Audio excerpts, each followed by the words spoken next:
जय हिंद, वंदे मातरम। दोस्तों, आज का वीडियो मैं लेके आया हूँ स्पाटकस भाई का। और ये वीडियो का जो टॉपिक है वो है कि 20th century man 7th century की आइडियोलॉजी क्या आउटडेटेड है, क्या हमें आज के ज़माने के हिसाब से रहना चाहिए।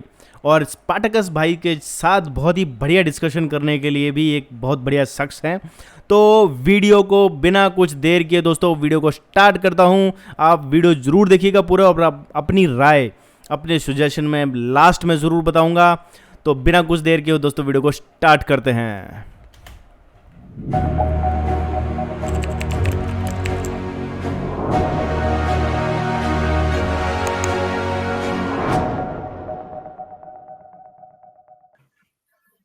मैं एक हिंदू फैमिली से आता हूँ और मेरे घर में आज तक मतलब लड़कियों को अगर हम कुछ कह भी देना, अब जैसे बहनें हमारी मेरी कजन्स हैं, तो मेरी एक जॉइंट फैमिली रही है बहुत टाइम तक। तो अब जब जॉइंट फैमिली में आप एक ही एज के सारे होते हो तो लड़ाई झगड़े तो सब में भाई बहनों में हो जाते हैं। ऑफ तो हम कोर्स। कभी कभी स्कूल में कुछ कभी बात हो जाती थी या कुछ हो जाता था, तो जैसे हमने कभी गुस्सा आया तो बहसबाजी हो रही है और हाथ उठा दिया बहन पे, तो जो हम्म। उसके बाद हमारी कुटाई होती थी, और इतनी कुटाई होती थी कि पूछो मत। हमारे घर में तो मतलब ऐसे है कि अगर लड़की को हाथ मतलब कुछ टोक भी दिया, अगर मेरा एक ब्रदर है, वो थोड़ा सा सेंसिटिव है बहुत ज्यादा। तो वो बेसिकली करता क्या है कि अगर कभी उसको कपड़े अच्छे नहीं लग रहे बाहर जाने के वक्त, तो वो बोलता है कि भाई तू चेंज कर, मैं तब तेरे साथ जाऊंगा, ये सही नहीं लग रहे। तो उस पर भी इतनी कुटाई हो जाती है कि तू कौन होता है बोलने वाला, ये और वो। और एक बार मैंने एक्चुअली अपनी बहन को मारा था, तो मैंने कुछ उठा के मारा बट उसके लग गई, तो ब्लीडिंग वीडिंग भी हो गई। अब मेरे घर वालों ने मेरे को पहले तो मारा, और I was in 12th standard, तो आप समझ सकते हो कि एज क्या होगी। हम्म। और मैंने कुछ आगे से बोला कि फिर मारूंगा, या मैंने ऐसे कुछ बोला, तो मेरे डैड ने मेरे कपड़े उतारे, लिटरली पूरे कपड़े उतारे, और मेरे को घर से बाहर निकाल दिया। और पूरी गली देख रही कि भैया ये क्या हो क्या रहा है। तो ऐसा नहीं है कि बहुत, क्योंकि बहुत सारे लोग आते हैं ये वरुण और ये सब कि भैया हिंदुओं में ऐसे होता है वैसे होता है, बट ऐसा नहीं होता। इट्स जस्ट अबाउट कि आपके एजुकेशन कैसी है। अगर आप एजुकेटेड नहीं भी हो, बट एक आपको अंदर से पता होना चाहिए कि क्या सही है और क्या गलत है।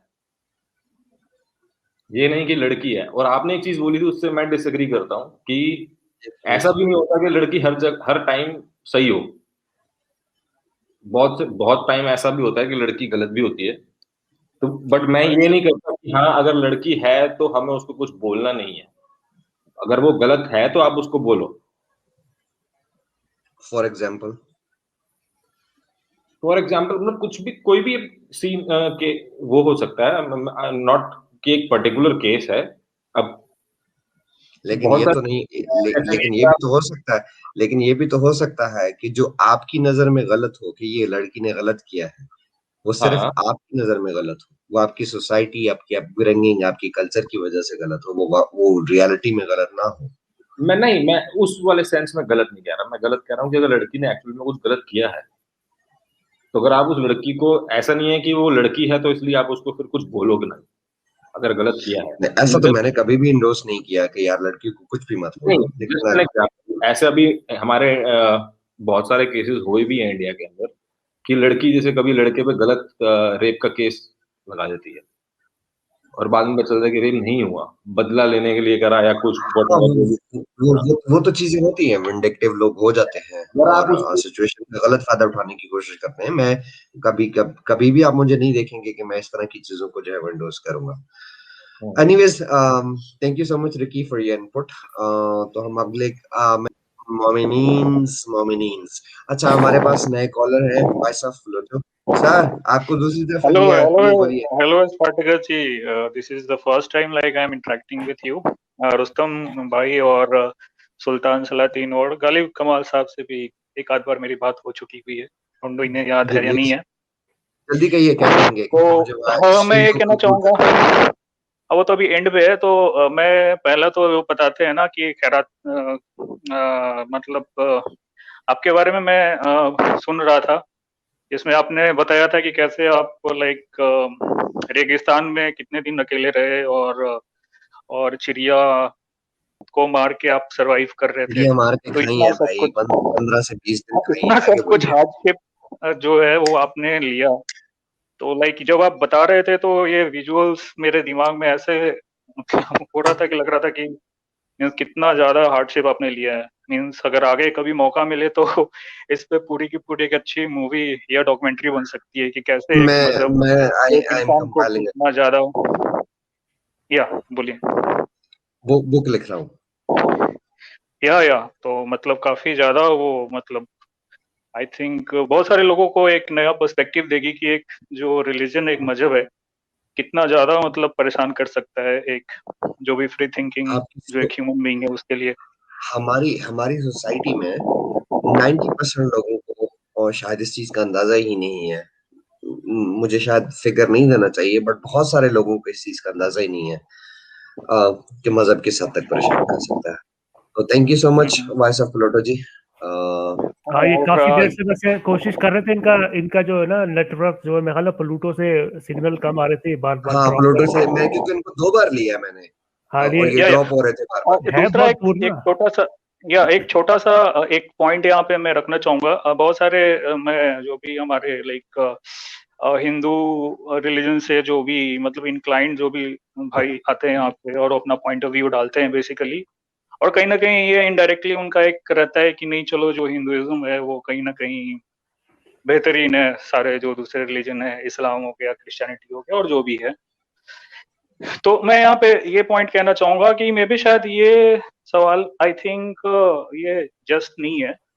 मीन्स आई थिंक सवाल ये होना चाहिए, पता नहीं आप अपना आइडिया जो पॉइंट ऑफ व्यू दे कि लाइक क्या कौन सा जो अभी कंटेम्प्रेरी ऐसा रिलीजन है जो कि ओपन है चेंजिंग टाइम के साथ खुद को एडप्ट करके और जो कंटेम्प्रेरी सोसाइटी है उसमें कोई वैल्यू ऐड करे।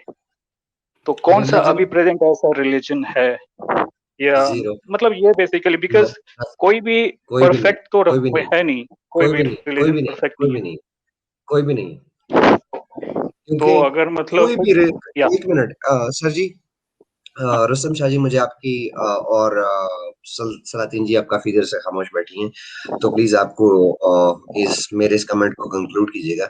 मेरा ये मानना है कि इस वक्त 21st सेंचुरी में आप उसको धर्म, रिलीजन, कुछ भी नाम दे ले, हर एक को उठाकर देख लें, एज लॉन्ग एज जो ह्यूमैनिटी को डिवाइड कर रहा है, लोगों को डिवाइड कर रहा है, लोगों में नफरत फैला रहा है, नो, हमारे पास रिलीजन से बहुत बेहतर सिस्टम्स मौजूद है, बहुत बेहतर सिचुएशंस और एनवायरनमेंट्स अवेलेबल हैं, जिनको जो है वो हम अडॉप्ट कर सकते हैं और जिनके ऊपर जो है वो हम अमल करके अपनी जिंदगी को भी बेहतर बना सकते हैं और दूसरों की जिंदगी को भी बेहतर बना सकते हैं।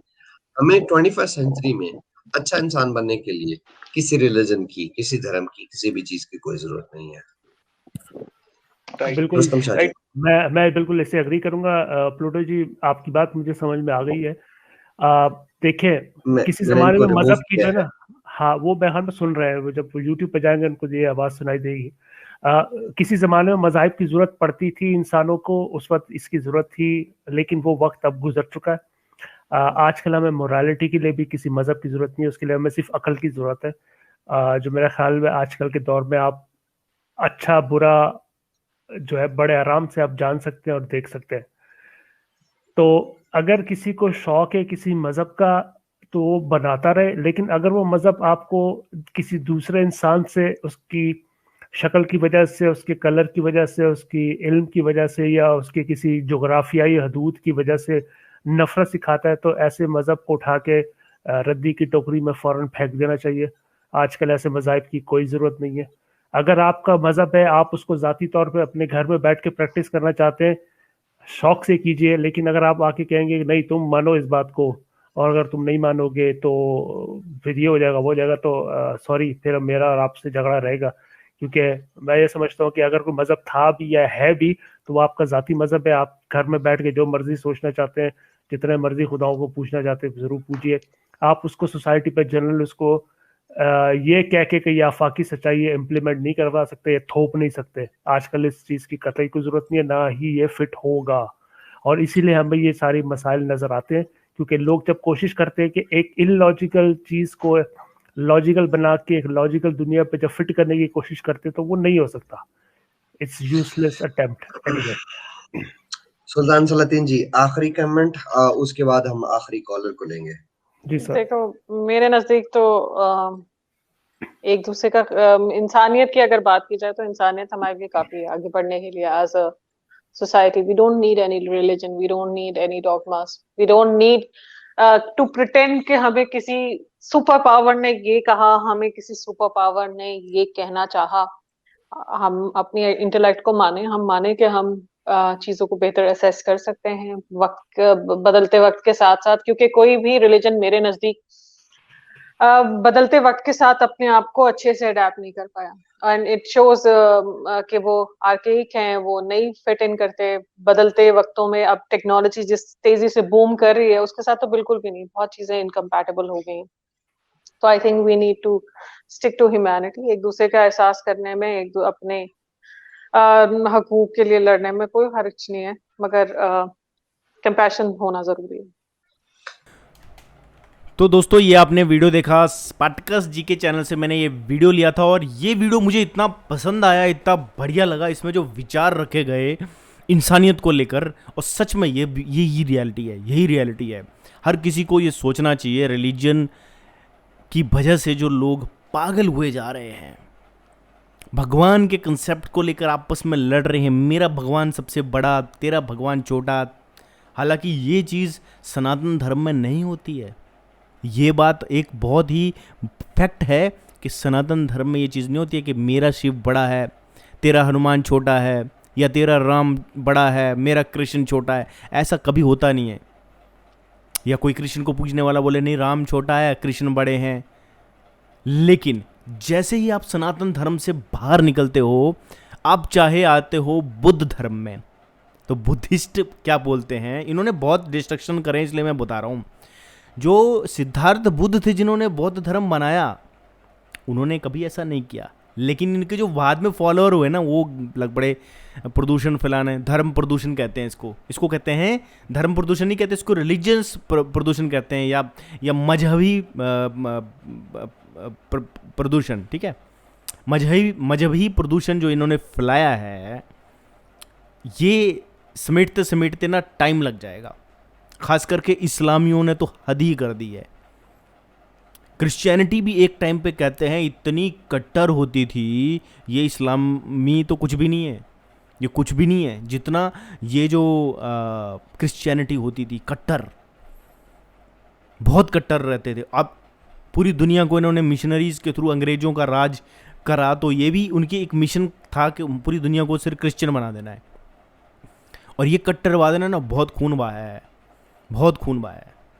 ये मजहब का जो कंसेप्ट है ना, ये कंसेप्ट ही गलत है, मैं यही कह रहा हूँ। और ब्यूटी जो है सबसे बड़ी, मैं ये नहीं कह रहा सबको सनातनी बन जाओ, मैं नहीं कह रहा, बिल्कुल भी करना ही नहीं चाहिए। अगर आप एक क्रिश्चियन हो, आप अपने जीसस को पूजते रहो अपने घर में।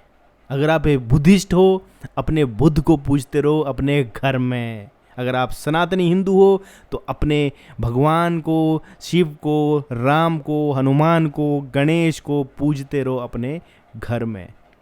सबसे बढ़िया ब्यूटी जो किसी में नहीं है वो इनमें है, जो ये सनातनी है, क्योंकि ये आपस में लड़ते नहीं हैं भगवान को लेकर के। अब मैंने ये भी सुना था जात पात को लेकर, उसके भी मैं अलग वीडियो लेके आता हूँ। ये बोलते हैं तुम जातिवादी हो, तुम जातिवादी हो। कोई जातिवादी बंदा आपस में लड़ाई नहीं करता है, बात को समझो। ये आपस में लड़ते नहीं हैं। यादव कभी जाटों से नहीं लड़ते हैं, जाट कभी गुजरों से नहीं लड़ते हैं, लोहार कभी कुम्हार से नहीं लड़ता है, कुम्हार कभी सुनार से नहीं लड़ता है। किताबों में जो डेफिनेशन है वो अलग है, मैं उस बात कर रहा हूँ जो समाज में है, जो समाज में है। तो जातिवाद जो है सामाजिक प्रॉब्लम है, वो रिलीजियस प्रॉब्लम नहीं है। और ख़ास करके इनके भीमवादियों ने इसको बहुत बढ़ा चढ़ा के बताया। अंबेडकर से ये शुरू हुई थी बात और उसको बढ़ते बढ़ते बढ़ते बढ़ते आज आप देखो, एक फॉर्म भी भरना होता है, उसमें लिखना पड़ता है आपको कि आप कौन सी उससे हो, कौन सी कास्ट है आपकी। तो ये कॉलम किसने बनाया, इसका जवाब आप कमेंट बॉक्स में ज़रूर बताइए।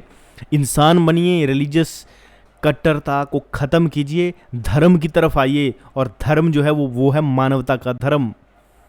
मानवता के धर्म में कहा जाता है धृति क्षमा दमो रस्त्य शोचम इंद्री निर्गृहम धी विद्या सत्यम क्रोधो दशकम धर्म लक्षणम। इसकी तरफ अगर आप आओगे तो आप रियल में एक ह्यूमन बीइंग, एक इंसान की तरह एक्ट करोगे। और आप जब सोचोगे कि यार मैं, जो मुझे दर्द होता है वही सामने वाले को भी दर्द होता है, और जीव मात्र के लिए सोचना पड़ेगा, खाली अपने लिए नहीं। भूखे भेड़िए जानवरों को अपना भोजन समझते हैं। ये वो भूखे भेड़िए हैं जो अपनी भूख को मिटाने के लिए कुछ भी किताबें लिख देंगे। ये वो भूखे भेड़िए हैं। इन्होंने क्या किया, सनातन धर्म की किताबों तक में मिलावट कर दी अपनी भूख को मिटाने के लिए, क्योंकि ये ऐसे भूखे भेड़िए हैं, इन्होंने ऐसी मिलावट करी। और जब कोई वेजिटेरियन बंदा इनको बोलता है कि देखो आपको ये चीज़ नहीं करनी चाहिए, तो ये क्या करते हैं, सनातन धर्म की किताबें खोल खोल के दिखाते हैं, ये देखो तुम्हारी किताब में लिखा है, ये देखो मांस खाना लिखा है, ये देखो। जबकि वो जितने भी वर्सेस हैं वो इन लोगों ने, अपनी भूखे भेड़ियों ने वहाँ पर ऐड किए हैं। और इस बात के लिए मैं 100% नहीं 1000% श्योर हूँ कि ऐसा हुआ है। तो ये मानवता का एक वीडियो मैं आपके लिए लेके आया था स्पार्टकस भाई के चैनल से। हालांकि स्पार्टकस भाई आजकल वीडियो नहीं बना रहे हैं, कुछ उनका हेल्थ का इशू है, लेकिन जल्दी ही हम ये प्रार्थना करते हैं कि उनकी हेल्थ ठीक हो और वो जल्दी से यूट्यूब चैनल पर आएँ। मैं रेगुलर नज़र इनके चैनल पर बना के रखा हूँ कि कब ये वीडियो डालेंगे और लेटेस्ट वीडियो कुछ भी डालेंगे। इनके चैनल को आप सब्सक्राइब रखिए और इस वीडियो का लिंक मैं डिस्क्रिप्शन में दे दूंगा, जो स्पार्टकस भाई के चैनल का लिंक है। तो दोस्तों, ये वीडियो अगर आपने अभी तक देखा है तो आपको बहुत बहुत धन्यवाद, और चैनल को सब्सक्राइब कर लीजिए, मेरे चैनल को भी। इस बेल आइकन को ज़रूर दबाइए, ऐसे वीडियो मैं चैनल पर लेके आता रहूँगा। मिलूंगा नेक्स्ट वीडियो में, तब तक के लिए दोस्तों जय हिंद, वंदे मातरम।